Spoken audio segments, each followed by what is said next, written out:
What's up? How you guys doing? Speaking to Walter. Welcome to the Football Podcast. This is the first edition of the many episodes we're going to be posting for you guys. Please support. Check out the new episodes almost every week. Going to be talking everything local football. It's going to be a lot of content. We're going to be talking about transfers. We've got a NedbankCup coming up this week. So basically, that's what's going to be happening moving forward. For anyone who's tuned in, who's liked, subscribed, and shared the video, please do doing that. I appreciate support, guys. Thank you so much. So, yeah, man, it's been happening. This week there's a lot to talk about. I don't even know where to start. But I want to give a big shout out first. Let's start with just congratulating Mamelodi Sundowns. They're doing big things in the continent, guys. And we have Marumo Gallants, who has actually made it to the semis for the first time. And we know these guys are actually still fighting for relegation in the local league, but they're making big moves in the Confederations Cup. So big up to them. That's something too. Just hats off to them. But yeah, man, this week there's a lot of things going on. But I want to start with the CAF football. Look, with having to, when we think about what the kind of dominance Sundowns has been dishing out for the couple of years, man. Look, I'm a Chiefs fan, I don't want to lie.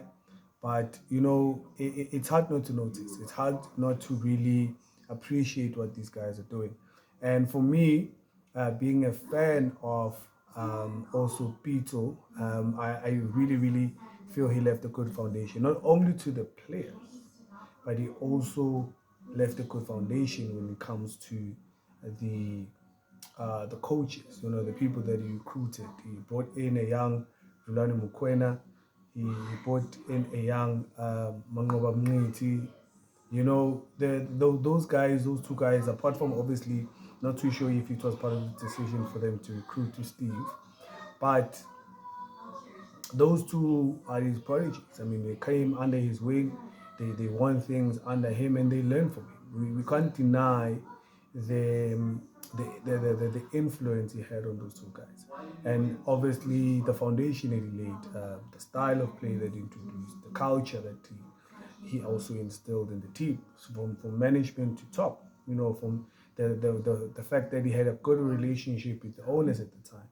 And what we are really seeing is football excellence. We're seeing black excellence. We're seeing black coaches, black clubs owned by black people doing big things on the continent, and they've continued to do those things continuously. And consistency is key. I mean, as much as we can argue about which is the biggest club in SA right now, the fact of the matter is, if you are consistently winning trophies each and every season, and the biggest accolade, which is the DSTV, or is the Premiership itself, the championship of the country, of the league, and you are still able to beat almost everyone, that is something that we cannot deny, and something that, whether you're a fan or not, put your feelings aside. And these guys are doing big things on the continent right now. So big ups to them. They're in the semis. I think it's been more than 3 years now, because they've always been knocked out in the quarterfinals. And they look pretty strong. If you were to ask me if I would tip them to win this Champions League, not yet, but their campaign so far has been pretty good. Because the thing is, you have to beat the best to win any kind of title. And you have to show your intent to do it. And when you've watched a round of games in Africa right now, Sundowns have been beating the best, and convincingly. I mean, you go away to one of the toughest nations in North Africa, and you get there, and you are playing against a hostile, packed stadium, and you are able to come back with results. Mind you, they came back 4-1, just to remind us. and also winning the tie itself, the second leg, where they wrapped it up very nicely. I mean, those are the kind of things that when you think about, it's something that we also want to see dropping down, you Pirates, you Kaiser Chiefs. These are the things, guys, you should be doing. These are the things, guys, you should be watching. Are you learning? I think when these are the things, apart from the coaches, the owners, management, the directors, are they watching what this team is doing so that they can make their fans a bit happier?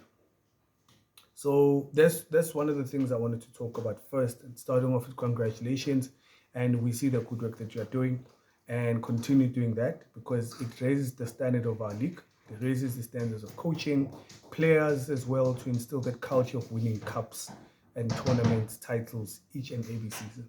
So it's worth talking about. I don't know what you guys think. Please drop your comments if you have a different view, whether you're a fan, pro or against. And I think also just to add it in there that Utemba's one, I think he's actually scored the most goals than any other player in CAF. So you see, this is what we call black excellence in the sense that the sport itself, it takes it to another level. Now, no longer we're watching North Africans like your Egypt, your Algerian teams always in the semis and dominating the way they are. We're also showing the North Africans that there's football in the southern region.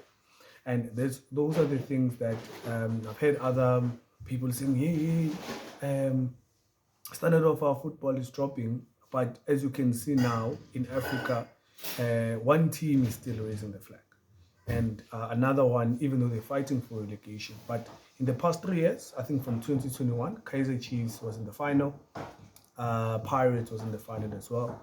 And now we are having our teams almost, I think last year it was quarterfinals, and now we have 2 teams in the semis. Now that tells you a lot. That tells you the kind of investment these local teams are doing and the kind of seriousness the study is starting to show in regards to competing in Africa. So we're taking it serious, and that's one of the key things I think in terms of the standard of football we should be focusing on, and we should be applauding that we have teams like that that are actually starting to really get inspired and really taking the Champions League a bit more serious. And obviously, I'm guessing the viewers and views are starting to. And advertising the league alone, being able to be seen by investors from outside and being able to advertise the league, that's one of the key things that is important for us to take care of a bit serious. So congratulations to Mamelodi Santos. I don't know what you guys think. Just leave a comment, like, share, however the case may be in regards to any comments. What do you think about Rolando Mokwena? What do you think about the setup, about in terms of Mamelodi Sundowns right now?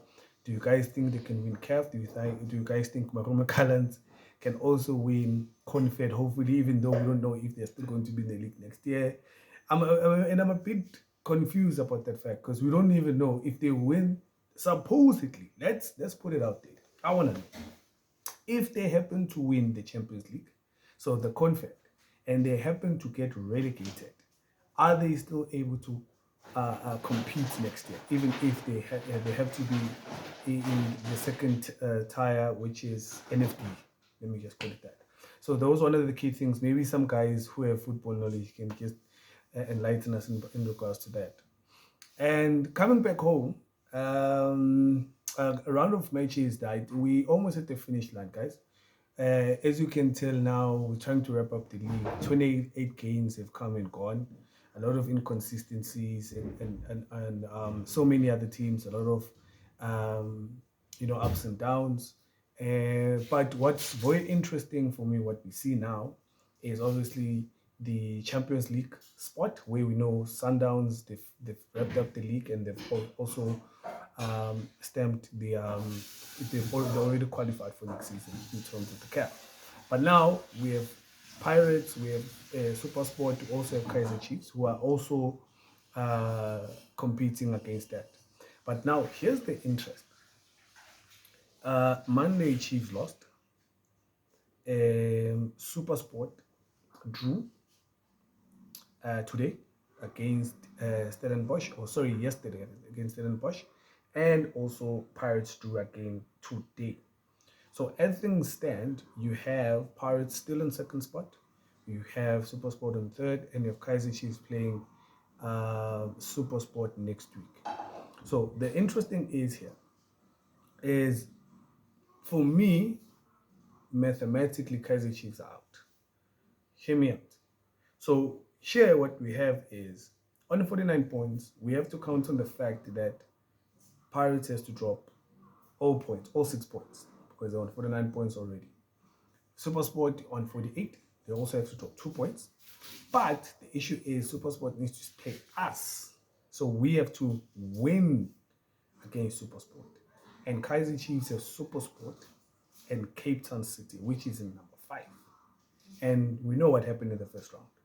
So hence why I'm saying the interest is now.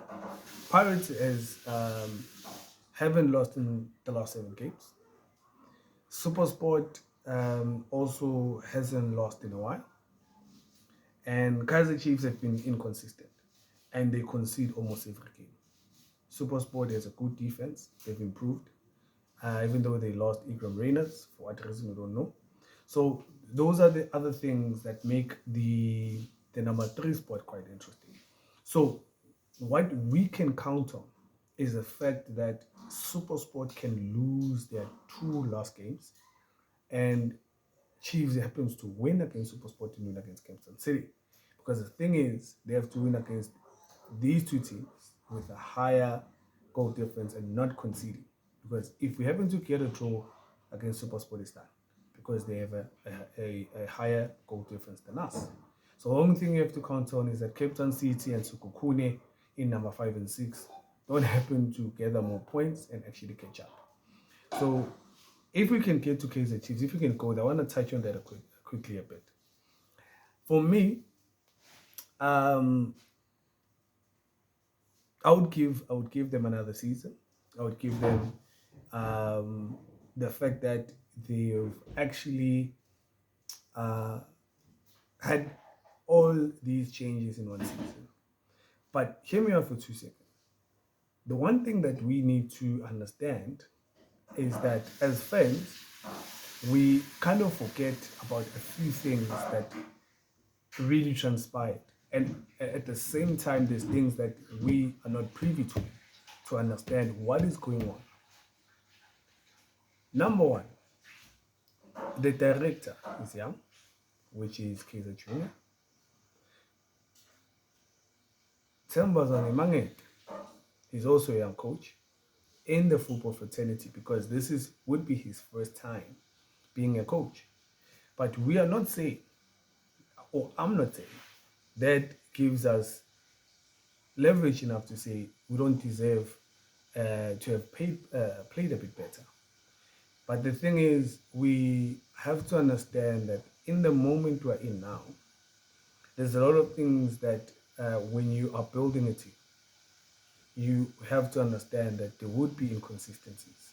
The players that we brought in, the kind of quality of players as well, the buys, some of them are questionable. Like, for example, in my opinion, if you have to ask me about Yusuf Mind, the price tag that you got him for, I don't believe that it's enough. We've seen a young Zwane there who has, for me, a better quality than some of the attributes that Yusuf Mat has. Not saying Yusuf Mat is a bad player as well, but what I feel as well is that it is possible that when you look at the scheme of things, maybe he doesn't fit into the system that Zwane wants to play. Because Yusuf Mat is the only player that loves to play long balls, as opposed to being able to make combination plays. When was the last time I got an assist from that guy? But she consistently plays it. Going back to my point, young coach. Tactically, he gets it wrong. Substitutes. Sometimes it takes a bit more time to actually sub a player or use the right combination of players so we can actually get the right synergy. You've brought in young players. Sometimes I feel maybe you're exposing them, because now we have to rely on a young Shabalala. We have to rely on a young Zwane, on your One did do as much as in in minutes. So those are the kind of challenges we've been facing. Even though some of those games we've had defensive errors. And what I have seen in my opinion, there's also a situation where I feel that there is a bit of infighting in the team because most of the errors that we see there, it comes from lack of concentration. It comes from the fact that there's no chemistry. There's no sense of agency in the players because those kind of mistakes come from a lot of things psychologically that you find that the team doesn't understand the seriousness of being able to play for such a badge. So you start to understand that you being a young coach, how can you get the best out of those players? Because these changes that you guys have made, you cannot release 10 players with experience, mind you, and you rely on a young squad, but it gives you the same result. So now it forces us to be a bit impatient with the results that are coming because there are games that we feel we could have done better. Not because of young players, but also because of the fact that the players are either average or below average. The players there are on holiday, the players they feel that they have arrived. I think more of anything, players are playing for themselves than for the team. So hence why sometimes we feel like maybe they need to invest in another assistant coach. They also need to rope in an assistant director, someone who understands football, who has the football brains to maybe kick the machine going in regards to the kind of ideas, the football ideas that our Kaiser Chiefs are trying. Because as much as our development side is doing well, but there's a lot of conversations about the kind of moves and the recruitment of players that we bring in. Seems like most of the time we care about off the field marketing and how we see him as a brand, as opposed to really investing in the kind of players that we bring into the club. They tell us about this assessment they've been doing. They brought in Caleb, they brought in Saile, they brought in all these cheap players from Swallows. This one get one, buy one get one free kind of players. Hasn't worked out. Let's be fair. That's why we are so aggravated and it's squadile, man. We don't even know what's going to happen in our team. But when you see the gap, Pirates as well has been doing well. Let's be fair. The quality of players that we see there, I'm not surprised they're on the second, they're second on the log at the moment. And that's where the biggest hurdles that we are going to face. I mean, Kaiser Junior was making an example, telling us about, hey, look at Arsenal. We're not at Arsenal. We are not willing to wait another 8 years to get to understand or to see a bit of improvement from our team. For my end, if I were to say, as much as we would like to see a trophy, but we would like to see our team winning games convincingly, playing the brand of football that is pleasing on the eye, seeing players taking their chances, seeing players loving and dying for the badge on the field of play. But that's not what you see now. So the question is, him being a young coach, can you be able to bring the best out of these players? And also management, are you able to buy? Are you able to step your foot down or open the checkbook and make sure that we are able to have the right kind of players in our team? If I were to be bold, I would to say football has left us, because if you can check the kind of moves Sundowns has been making in the last couple of years, they've been bold in what they've done. They brought in Bombules, they brought in Mukwena. They actually are able to also give up on players who are aging if they have to, so they can give the young players a chance. That's not what we're doing. If anything, we love to take cheap players, we like to take old, washed-up players and want to get the best out of them and want to make them professional, do all these kind of things. I'm not saying buying Dove wasn't a bad deal, but these pre-contracts, us having to wait around for players to run out their contracts, hasn't been helping. So if anyone could actually understand, or if the Chiefs bench can understand that type of business in our modern day football does no longer work, It's not working. Insanity is doing the same thing over and over again, expecting a different result. How many years have we been doing the same thing, expecting us to win trophies? How many years? Yes, you are telling us that you've changed direction in recruiting a young coach. You've developed him yourself, a legend by your own right, and he's been coaching from the youth ranks. We don't deny that, but you are putting him in the deep end if you do not give him the right tools, don't give him the right players, you don't create an environment where the players are hungry enough and the quality is big enough to compete with the other players. So that is as much as I can say as far as Kaizer Chiefs. Please also, guys, don't forget to like, comment, subscribe to my channel so we can have these kind of conversations. Tell me what you think. Tell me if you agree, whether you disagree, respectively, and let's have the conversation. Now, the last thing I wanted to talk about is the upcoming NedbankCup. So the derby, guys. Derby is here. Saturday we're playing against Orlando Pirates. It's a SowetoDerby for us, and at the same time it's a must-win derby. Now let's look at the facts. Pirates are on form at the moment, but if you had to check on the other side of the coin, Chiefs hasn't lost against Pirates in the last 5 games. Arthur hasn't watched. Uzwane hasn't lost against Rivero. Now it brings a dynamic where there's been this hoodoo apparently that most of the time Chiefs or Pirates players are not focused enough. The results don't come before a SowetoDerby.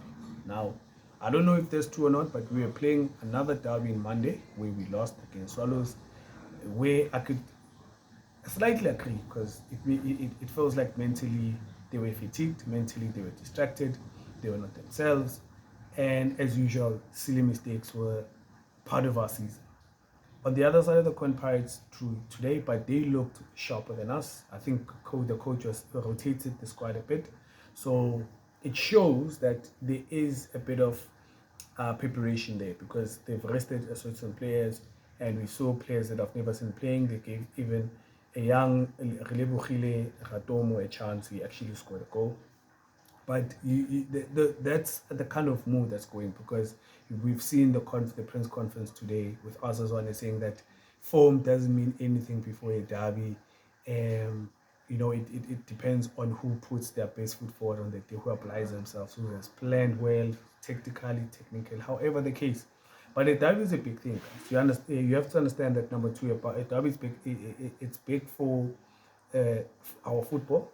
But at the same time, being a Chiefs fan, it's a do or die. If you don't win that game against Pirates, you don't go to the finals, meaning you don't have a shot of winning any trophy this season. But for Pirates, it's also a big statement on the other side of the coin, having to have a very, very good season, having to have won a trophy so far, proving to us wrong that we have been doubting them for such a while, and they've actually qualified for another tournament. Having to have won MTN8 and having to have also been number 2 on the log. So it could be a good season for them if they win against us. And those are the kind of conversations that I know is going to tear the football fraternity apart. So everyone's been talking about it. You go on social media, you'll just see, you just want to know who's going to be there, injuries, suspensions, and it's a buzz. And I've seen the announcement yesterday. They've announced that the final is going to be at Loftus. Can't wait to go there. And that's pretty much it, guys. For my side, this is one of the first episodes, and hope to hear from you very soon. Let's talk probably next week when I drop for the other segment to find out what kind of results we're going to show. So, like I said, before I leave you guys, my name Walter. Going to give you good content. Stay tuned, keep supporting, and all the best. Peace.